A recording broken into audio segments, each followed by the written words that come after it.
147મી જગન્નાથજી રથયાત્રા મહોત્સવ શહેરના સુપ્રસિદ્ધ શ્રી જગન્નાથજી મંદિરની પૌરાણિક, ઐતિહાસિક તથા પારંપરિક દિવ્ય 147મી રથયાત્રા તારીખ 7/7/2024ને રવિવારે નીકળશે।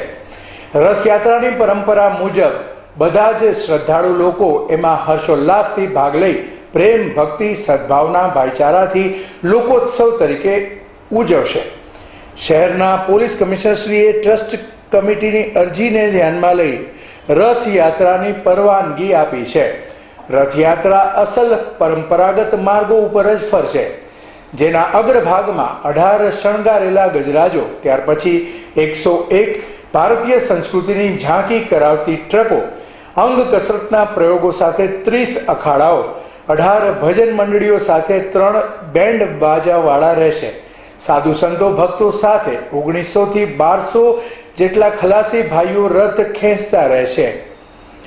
દેશભરમાંથી 2000 જેટલા સાધુ સંતો હરિદ્વાર, અયોધ્યા, નાસિક, ઉજ્જૈન, જગન્નાથપુરી તથા સૌરાષ્ટ્રમાંથી આ પ્રસંગે ભાગ લેવા આવે છે।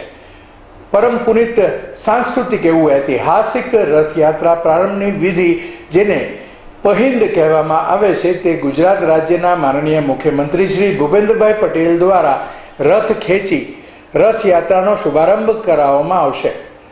રથયાત્રાના દિવસે સવારે મંગળા આરતી પછી આદિવાસી નૃત્ય અને રાસ ગરબાનો કાર્યક્રમ રાખવામાં આવ્યો છે।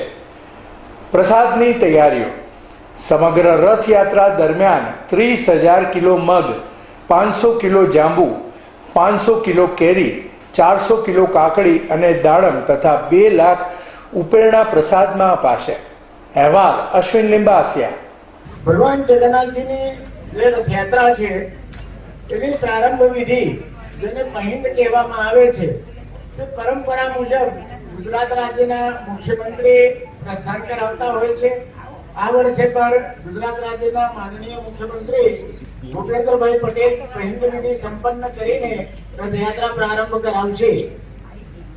ભગવાન જગન્નાથજીની આટલી મોટી રથયાત્રા નીકળતી હોય, જેમાં દરેક વર્ગના, સમાજના દરેક વર્ગના લોકો ભાગ લેતા હોય, બધા જગન્નાથમય બનીને, કોઈ હિન્દુ નહીં, મુસ્લિમ નહીં, ઊંચ નહીં, નીચ નહીં, બધા એક સરખા જગન્નાથમય બનીને આ ઉત્સવ ઉજવતા હોય છે।